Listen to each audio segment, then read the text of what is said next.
আসসালামু আলাইকুম viewers, welcome to momos kitchen.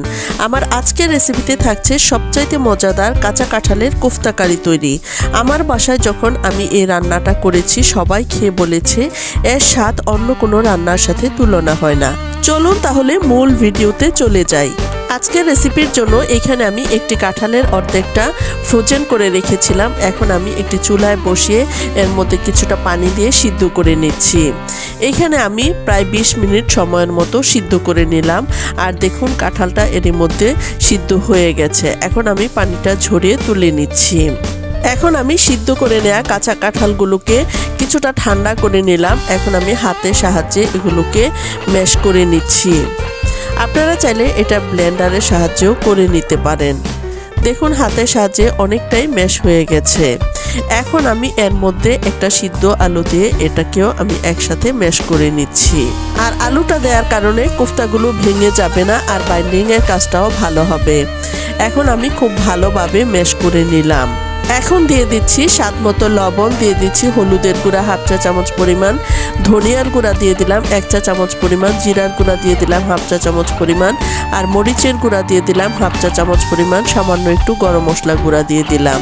আর দিয়ে দিলাম 5-6টি কাঁচামরিচ কুচি, দিয়ে দিলাম 2টো বড় সাইজের পেঁয়াজ কুচি। এখন আমি এগুলোকে খুব ভালোভাবে একসাথে মেখে নিচ্ছি। খুব ভালোভাবে মিশিয়ে নেওয়া হয়ে গেছে। এখন আমি চলে যাচ্ছি কোফতাগুলো তৈরি করার জন্য। এখন আমি হাতের মধ্যে সামান্য তেল মেখে নিলাম, আর এখানে আমি কিছুটা ডো নিয়ে নিলাম, আর গোলাকৃতির করে আমি কোফতাগুলো তৈরি করে নিচ্ছি। দেখুন আমি হাতের সাহায্যে গোলাকৃতির শেপ দিয়ে দিলাম, আর একইভাবে আমি কোফতাগুলোকে তৈরি করে নিলাম। এখন আমি চুলায় একটি প্যান বসিয়ে কোফতাগুলো ভাজার জন্য তেল গরম করে এর মধ্যে এক এক করে কোফতাগুলো দিয়ে দিলাম। আর এই অবস্থায় চুলার আঁচটা মিডিয়ামে রাখতে হবে। চুলার আঁচ মিডিয়ামে করে আমি কোফতাগুলোকে ভেজে নিচ্ছি, আর উল্টিয়ে পাল্টিয়ে কোফতাগুলোকে ভেজে নিতে হবে। দেখুন কোফতার এক পাশ ভাজা হয়ে গেছে। এখন আমি কোফতাগুলোকে উল্টিয়ে দিচ্ছি, আর এইভাবে আমি উল্টিয়ে পাল্টিয়ে সুন্দর কালার আসা পর্যন্ত কোফতাগুলোকে ভেজে নিচ্ছি। কোফতাগুলোর মধ্যে যখন এরকম সব দিক থেকে সোনালী রঙের একটি কালার চলে আসবে, তখন আমি কোফতাগুলোকে তুলে নিচ্ছি। এখন আমি একই প্যানের মধ্যে বাকি রান্নাটাও কমপ্লিট করব। তাই এর মধ্যে দিয়ে দিলাম 2টো এলাচ, একটা তেজপাতাকে 2 টুকরো করে দিয়ে দিলাম, আর দিলাম 2 টুকরা দারুচিনি দিয়ে আমি কিছুক্ষণ সময়ের জন্য ভেজে নিলাম, প্রায় 30 সেকেন্ড সময়ের মতো।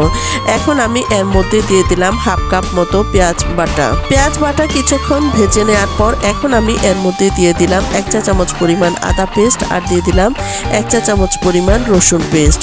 এখন আমি এই মশলাগুলো দিয়েও আবারও কিছুক্ষণ ভেজে নিলাম। এখন দিয়ে দিলাম 2 টেবিল চামচ পরিমাণ বাদাম পেস্ট, আর এটা দিয়েও আমি আবারও কিছুক্ষণ ভেজে নিলাম। এখন দিয়ে দিলাম স্বাদ মতো লবণ, হলুদের গুঁড়া 1/2 চা চামচ পরিমাণ, মরিচের গুঁড়া দিয়ে দিলাম 1/2 চা চামচ থেকে একটু বেশি, আর ধনিয়ার গুঁড়া দিয়ে দিলাম 1/2 চা চামচ পরিমাণ, জিরার গুঁড়াও দিয়ে দিলাম 1/2 চা চামচ পরিমাণ। এখন আমি এই মশলাগুলোকে সামান্য ভেজে নিলাম। মশলাগুলো ভেজে নেওয়ার পর এখন আমি এর মধ্যে দিয়ে দিলাম একটি বড় সাইজের টমেটোকে পেস্ট করে। এই টমেটো পেস্ট দিয়ে আবারও কিছুক্ষণ ভেজে নিচ্ছি। এখন আমি সামান্য একটু পানি দিয়ে এই মশলাটাকে কষিয়ে নিচ্ছি। আর মশলা যত ভালোভাবে কষানো হবে আপনার এই কোফতা কারিটা খেতে কিন্তু ততই সুস্বাদু হবে। এখন আমি এর মধ্যে দিয়ে দিচ্ছি 1/2 কাপ মতো ফেটানো টক দই, আর এই অবস্থায় চুলার আঁচটা একেবারেই কমিয়ে দিতে হবে। টক দইটা মশলার সাথে মেশানো হয়ে গেলে এখন আমি চুলার আঁচ মিডিয়াম করে দিলাম। তেলটা ছেড়ে আসা পর্যন্ত মশলাটাকে আমি খুব ভালোভাবে কষিয়ে নিলাম। মশলাটা যত ভালোভাবে তৈরি করা যাবে আপনার কোফতা কারিটা খেতে কিন্তু ততটাই সুস্বাদু হবে।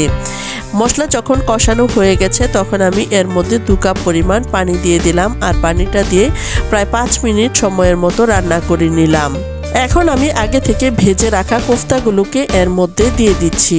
কোফতাগুলো দিয়ে আবারও প্রায় 5 মিনিট সময়ের মতো রান্না করে নিলাম। এখন দিয়ে দিচ্ছি সামান্য একটু গরম মশলার গুঁড়ো, আর দিয়ে দিচ্ছি 5-6টি কাঁচামরিচ। আরও কিছুক্ষণ রান্না করে নিলাম, আর এখন আমি এর মধ্যে দিয়ে দিচ্ছি সামান্য একটু পেঁয়াজ বেরেস্তা। কোফতা কারি শুনলে সবারই জিভে জল চলে আসে, আর সেটা যদি হয় কাঁচা কাঁঠালের তাহলে তো এর স্বাদ দ্বিগুণ হয়ে যায়। আর এখন আমি এর মধ্যে দিয়ে দিলাম সামান্য একটু ধনিয়া পাতা কুচি, আর প্রায় 2 মিনিট সময়ের মতো রান্না করে নিচ্ছি। এখন আমি ঢাকনা দিয়ে ঢেকে দিলাম, ফিরে আসলাম 2 মিনিট পর। দেখুন আমি রান্নার একেবারে শেষ প্রান্তে চলে এসেছি। আমি চুলার জালটা বন্ধ করে দিলাম আর এখন আমি একটি কোফতা কারিকে তুলে দেখাচ্ছি। আর এটা ভেতর থেকে অনেক বেশি সফট হয়েছে আর খেতেও কিন্তু অনেক বেশি সুস্বাদু হয়েছে। এখন আমি পরিবেশন করে দেখাচ্ছি। আর এটা দেখে নিশ্চয়ই বোঝা যাচ্ছে এটা কতটা লোভনীয় হয়েছে। আজ এ পর্যন্তই, আল্লাহ হাফেজ।